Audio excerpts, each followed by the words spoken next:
I never wanted to be chosen, but the Imperium does not ask, it takes, and the night the black ships arrived, I understood that truth in the cold bite of iron restraints and the distant wailing of mothers left behind. On the hive platforms of Volgrath Prime, their cries swallowed by the smog and the mechanical heartbeat of a dying world where children like me were little more than numbers in a tithe. Disposable resources for an empire that stretched across the stars yet cared for none of its own. The ship's corridors were endless, lit by pale strips of light that flickered like fading memories, and I counted my steps to stay sane. 3 strides. Pause. 3 strides while other children wept or prayed, their whispers bouncing off metal walls as if seeking meaning in a place that had none, and I wondered if the Emperor truly watched us or if that was just another lie told by the ecclesiarchy to keep us obedient, because suffering was all we knew and salvation always seemed distant, a promise spoken in sermons but never delivered in life. They called us psychers, though I did not understand the word at first, only that something inside me had always been different, a quiet awareness that bordered on the unnatural water, shimmering with colors no one else could see. Dreams of vast places beyond stars, where something watched with ancient, hungry eyes, and when they tested us aboard the ship I felt it for the first time. The pressure behind my eyes like a door being knocked from the other side. A whisper that was not words but intent, a curiosity that made my skin crawl and my thoughts scatter, because it asked questions I could not answer. Who are you? What are you? Why do you exist? And I had no reply except silence, which seemed to anger it, and the device attached to my head sparked and burned, sending jolts of pain through my skull as colors exploded behind my eyelids, and I was no longer in the testing chamber, but somewhere vast and terrible, an endless expanse of stars that were not stars but eyes, millions of them, watching, blinking, judging, and beyond them a shape stirred, larger than planets, larger than understanding, its presence suffocating and cold, a hunger so profound it made me feel small in ways I had never imagined, and I tried to scream but I had no mouth, no body. Only thought drifting in a void where time meant nothing, and the shape moved closer, slow and deliberate, like something waking after eons of sleep, and I realized then that the whispers were not random. They were invitations, temptations, promises of power and knowledge that no human should possess, and I felt myself reaching toward them even as terror clawed at what remained of my sanity.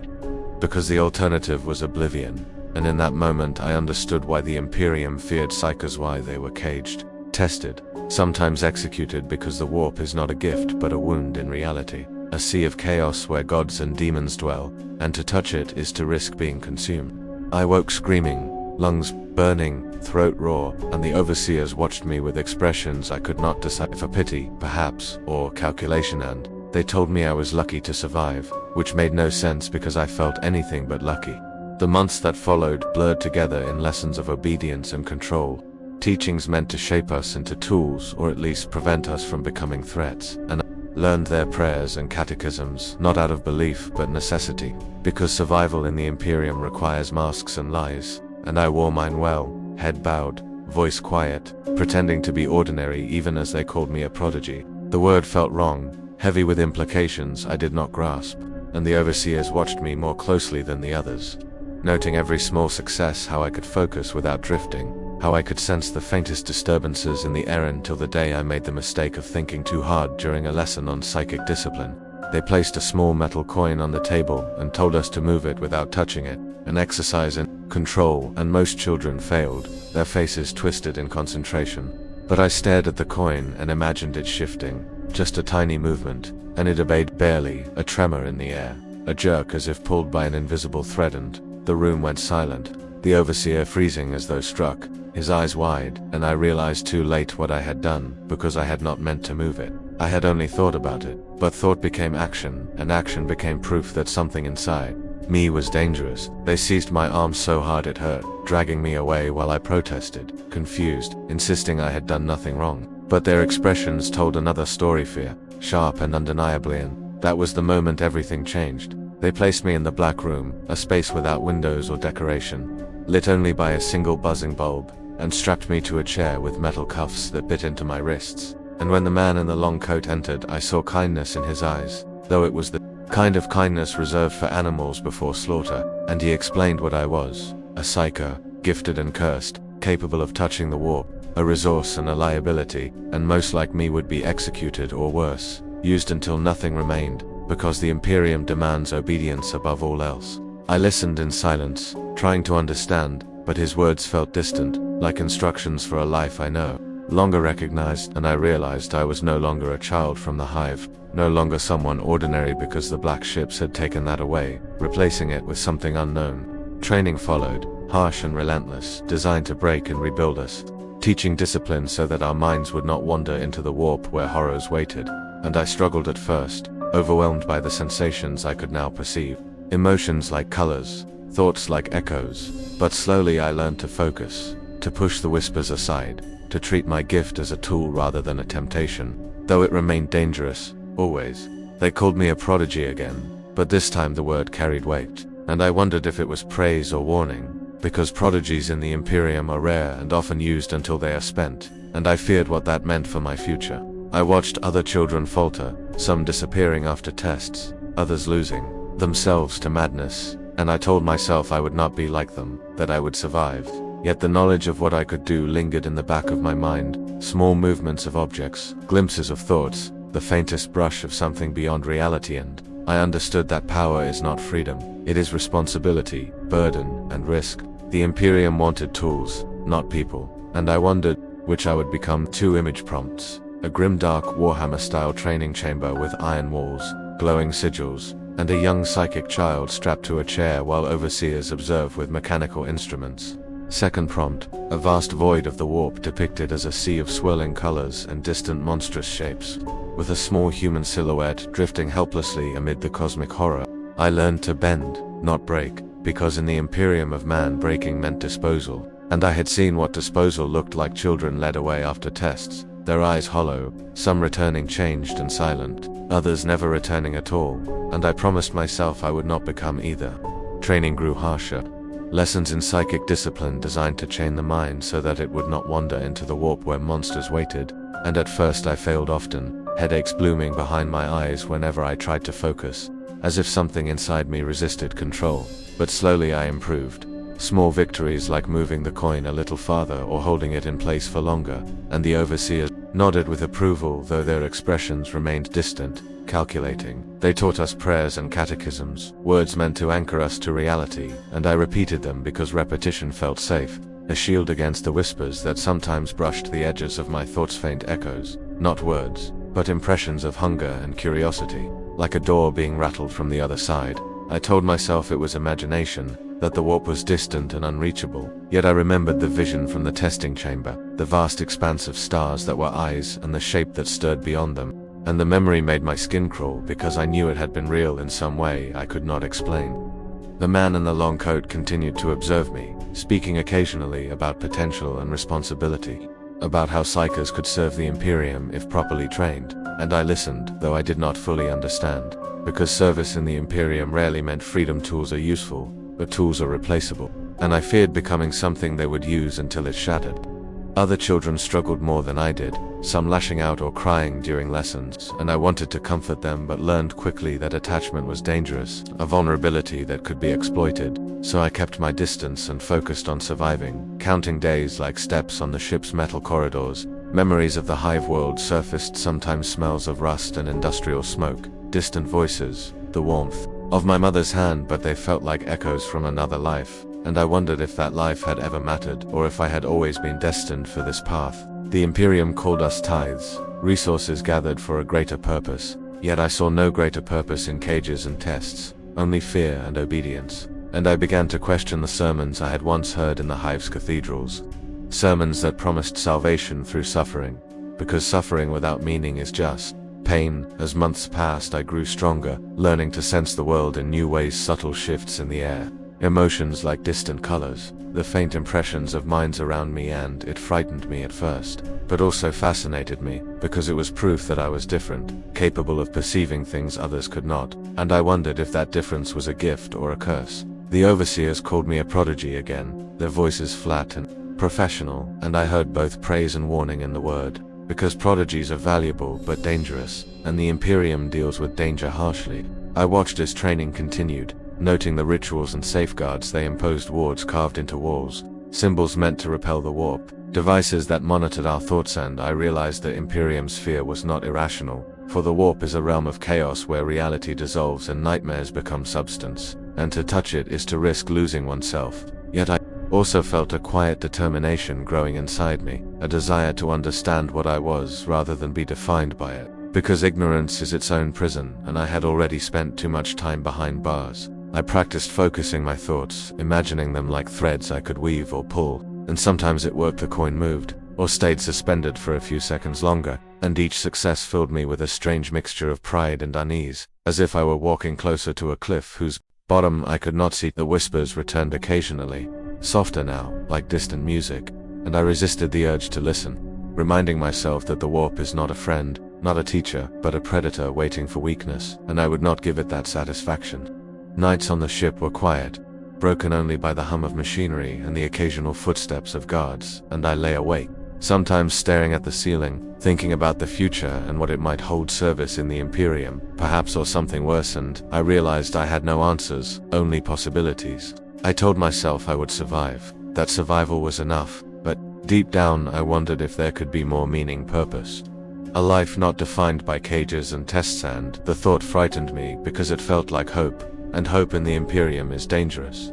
2 image prompts, a grim training chamber with iron walls and glowing sigils where a young psyker focuses intently on a floating coin while overseers watch with mechanical instruments. Second prompt, a quiet corridor of the black ship, lit by pale strips of light, with a small child, walking alone in shadows, clinging to the edges of the frame, hinting at unseen dangers. In the following months, I began to understand that discipline in the Imperium was less about freedom and more about containment.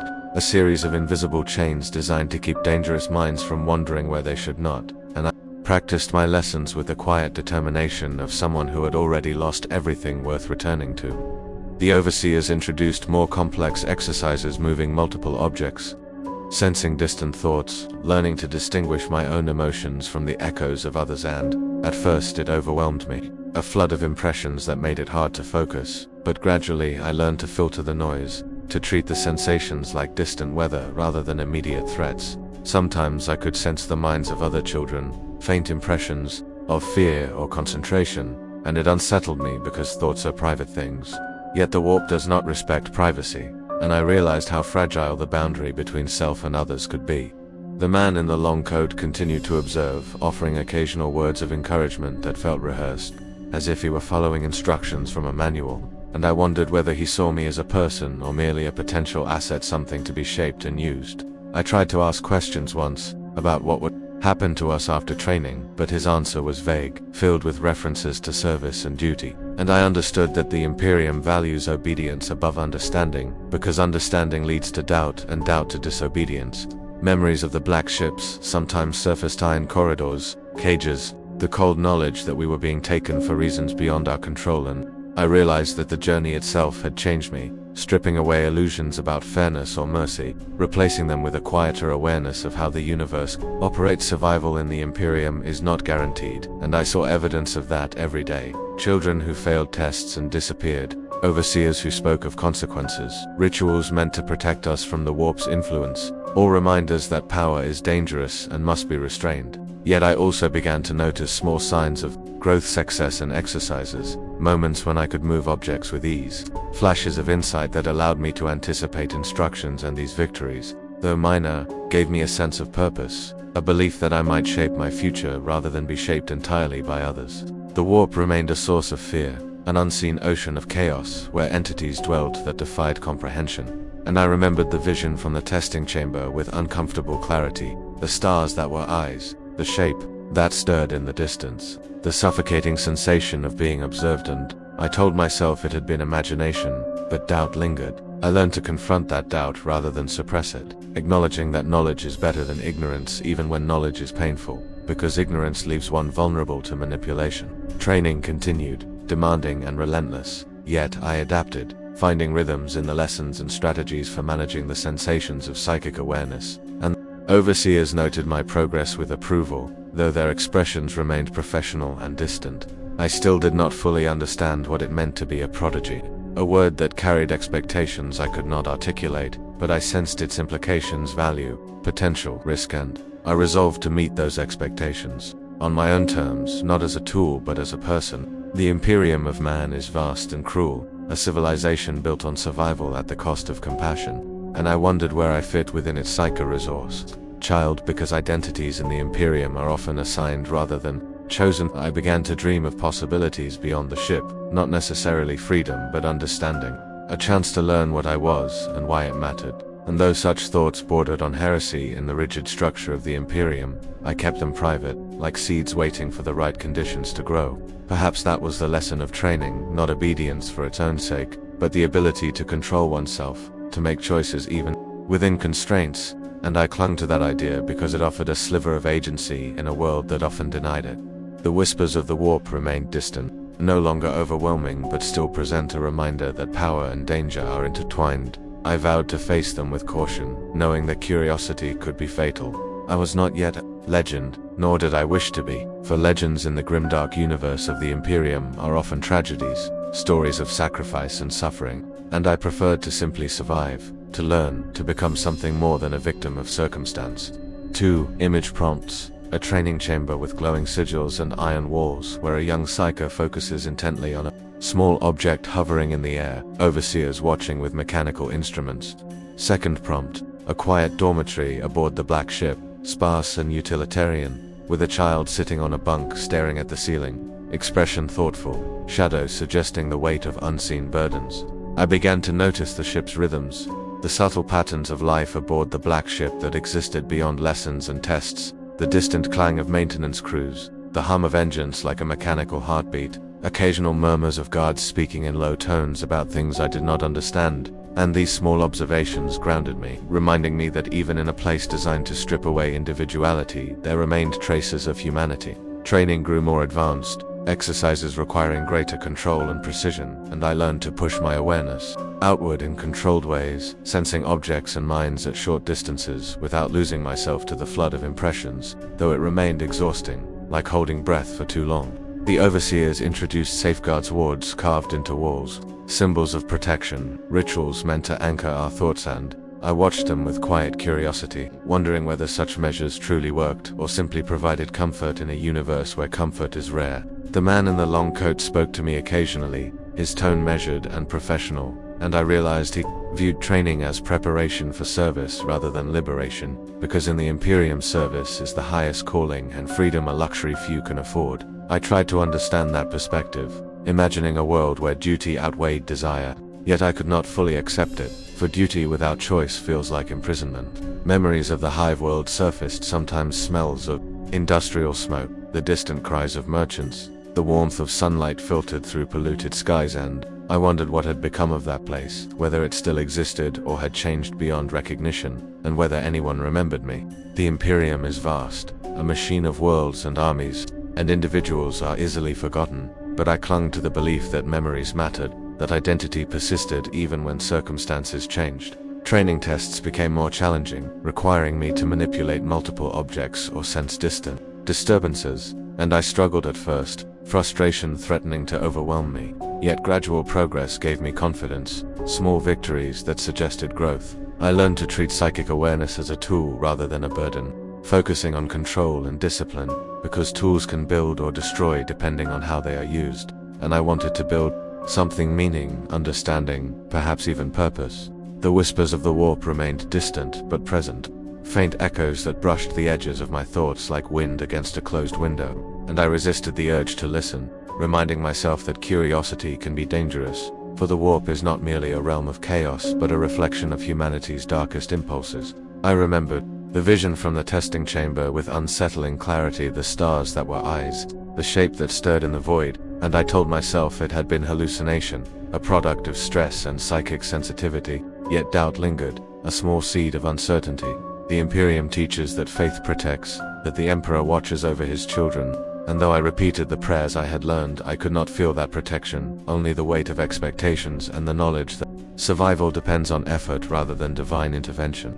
I began to question things I had once accepted: why psychers were feared, why the black ships existed, why power was treated as sin, and I realized that understanding those questions might be more important than immediate answers, because knowledge shapes choices. The overseers noticed my progress and offered occasional praise, but their expressions remained distant, professional, and I understood that approval in the Imperium is conditional, tied to usefulness and obedience. I did not resent them, for its resentment requires attachment, but I wondered whether they ever considered the children they trained as individuals with hopes and fears, or whether we were simply resources in a larger system. Nights aboard the ship were quiet, broken only by machinery and distant footsteps, and I lay awake sometimes thinking about the future, imagining possibilities that felt distant yet not impossible. Service, perhaps, or continued training, or something beyond the confines of the black ship. And though I had no clear vision of what that future might be, I refused to surrender hope entirely. Hope is dangerous in the Imperium, but it is also necessary,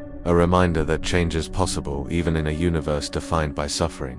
I told myself I would survive, that survival was enough, yet, deep down, I wondered if survival could lead to something more: understanding, growth, maybe even redemption. And the thought frightened me because it required belief in possibilities beyond the present. The warp remained a constant reminder of potential danger, a realm where thoughts become things and reality bends, and I vowed to approach it with caution and respect, knowing that power without control is catastrophic. I was still a child from the hive in many ways, shaped by experiences I did not fully comprehend, but I was also becoming something new: a psyker, a student, a person learning to navigate a world of constraints. I clung to that identity because it offered agency, however small.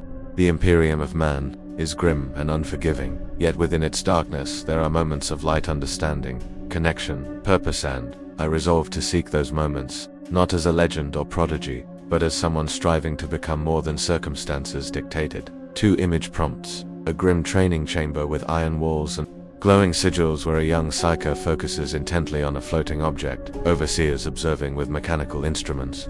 Second prompt: a quiet corridor of the black ship lit by pale strips of light, shadows stretching across the floor as a child walks alone, expression thoughtful and determined, hinting at the beginning of personal growth.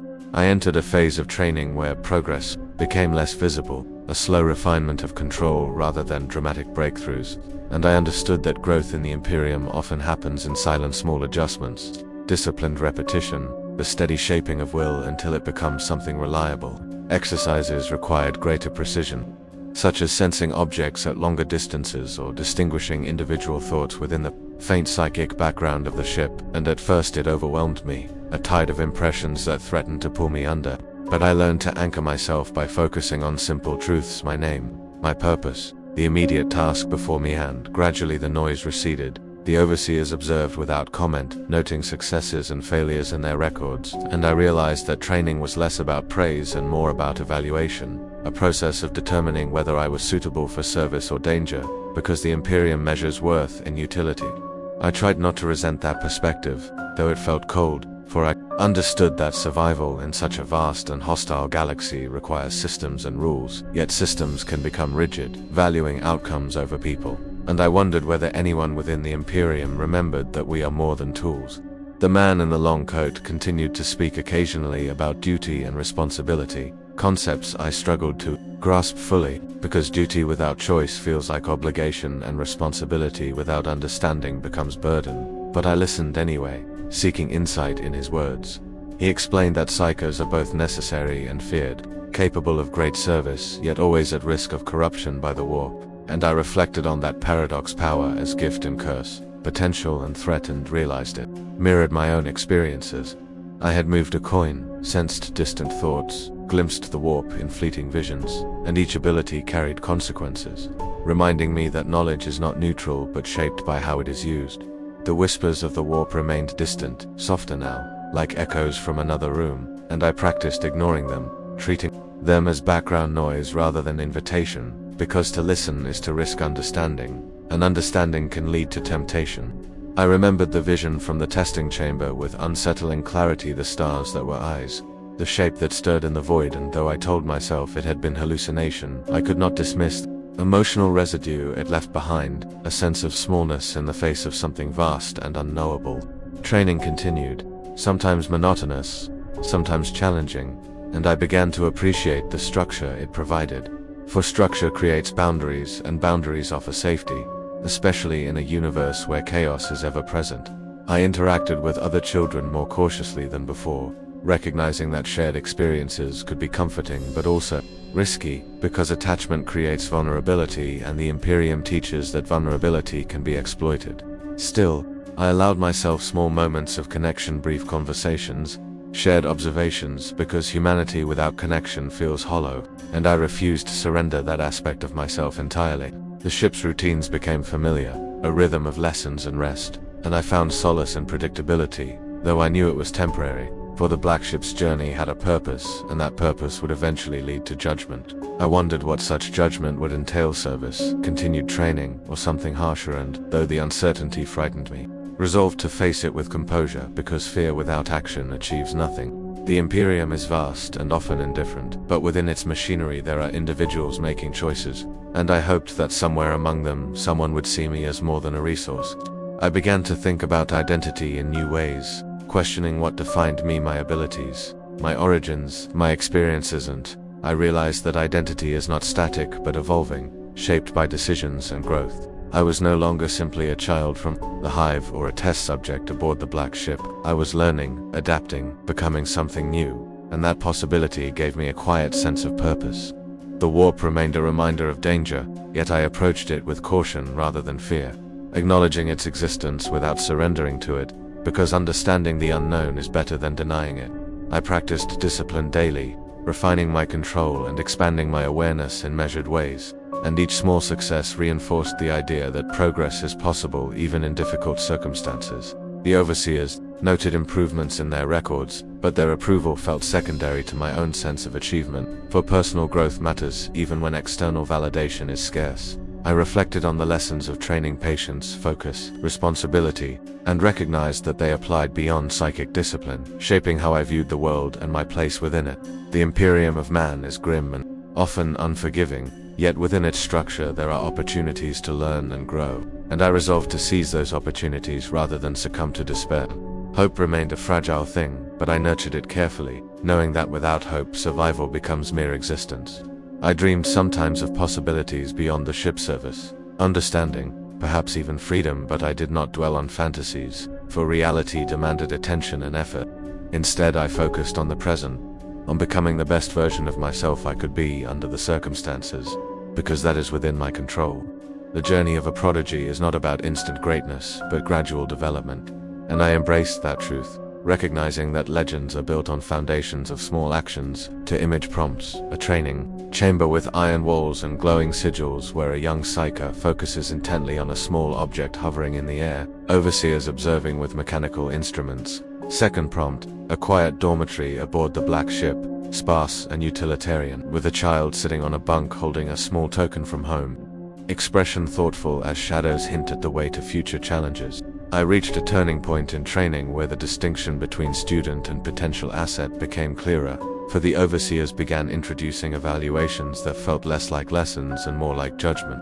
Exercises designed to determine whether I could serve the Imperium or whether my abilities posed a greater risk, and I understood that such evaluations were inevitable in a system that prioritizes survival over individual sentiment. The tasks grew complex, manipulating multiple objects simultaneously, sensing emotional states without losing focus, maintaining control under simulated stress, and I struggled at times, frustration threatening to disrupt concentration. Yet I reminded myself that mastery requires patience, and patience is a form of strength. The man in the long coat observed, as always, his expression unreadable, and though he occasionally offered feedback, it was measured and professional, as if he were assessing progress rather than nurturing growth. Because in the Imperium of man, relationships are often transactional, defined by utility. I tried not to internalize that perspective entirely, for I believed there was room for understanding even within rigid structures, but I recognized the truth of its systems endure by prioritizing function, and individuals must adapt to survive. Memories of the hive world remained distant, fragments of a life that no longer felt fully mine. Industrial sounds, crowded streets, the faint warmth of sunlight filtered through polluted skies, and I wondered whether I had changed more than I realized, shaped by experiences that redefined my identity.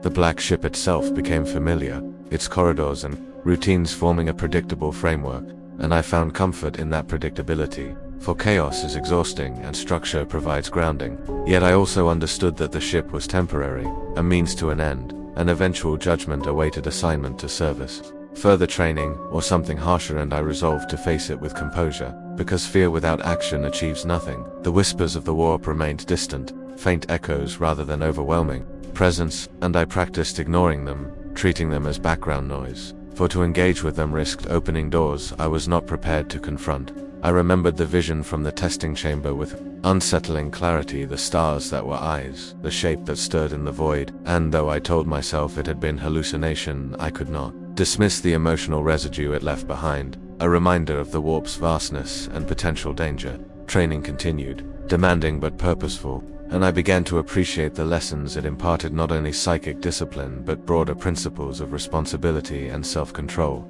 qualities that extend beyond supernatural ability and shape character. The overseers noted improvements in their records, yet their approval felt secondary to my own sense of achievement, for personal growth matters even when external validation is scarce, and I recognized that progress is measured in incremental steps rather than dramatic transformations. I interacted with other children cautiously, aware that shared experiences could provide support but also create vulnerabilities, because attachment in the Imperium often leads to pain, and I sought to balance connection with self-preservation. Still, I allowed small moments of humanity, brief conversations, shared observations, because isolation erodes purpose, and I refused to surrender that aspect of myself entirely. The ship's routines became second nature, a rhythm of lessons and rest, and I found solace in their predictability, though I knew it would not last. For the black ship's journey had an endpoint, and that endpoint would determine my future. I wondered what judgment would entail: continued training, service, or something more severe, and, though uncertainty frightened me, I resolved to meet it with determination, for inaction is surrender. The Imperium of man is vast and often indifferent, yet within its machinery there are individuals making choices, and I hoped that somewhere among them someone would recognize potential rather than merely risk. I began to reflect on identity in deeper ways, questioning what defined me: abilities, origins, experiences, and I realized that identity evolves, shaped by decisions and growth, and that I was no longer simply a child from the hive or a test subject aboard the black ship. I was learning, adapting, becoming something new, and that possibility offered quiet optimism. The warp remained a source of caution, but I approached it with respect rather than fear, acknowledging its existence without surrendering to it, because understanding the unknown is preferable to denial. I practiced discipline daily, refining control and expanding awareness in measured increments, and each success reinforced the belief that improvement is possible even under challenging circumstances. The overseers continued to evaluate progress, yet their judgments no longer defined my worth, for self-perception matters as much as external assessment, and I chose to view myself as capable of growth. I reflected on the lessons of training patience, focus, responsibility, and recognized their broader application, shaping how I approached life and decisions, because principles that guide behavior are valuable in any context. The Imperium remains grim and unforgiving, but within its structure there are opportunities to learn and contribute, and I resolved to seize those opportunities rather than succumb to despair. Hope persisted as a fragile but important force, reminding me that survival can lead to meaning, and meaning to purpose. I dreamed occasionally of possibilities beyond the ship's service. Understanding, perhaps even agency, did not dwell on fantasies, for reality demands attention and effort. Instead, I focused on the present, striving to become the best version of myself I could under the circumstances, because growth begins with action. The journey of a prodigy is not defined by instant greatness, but gradual development, and I embraced that truth, recognizing that legends are built on foundations of small choices. I was still young and uncertain, but I possessed the capacity to learn, and learning is the first step toward mastery. 2 image prompts. A grim training chamber within the black ship. Iron walls adorned with glowing sigils, where a young psyker focuses intently on a small object hovering in the air while overseers observe with mechanical instruments. Second prompt. A quiet corridor aboard the ship lit by pale strips of light. Shadows stretching across the floor as a child walks alone, expression thoughtful and determined, hinting at the ongoing journey toward understanding and self-discovery.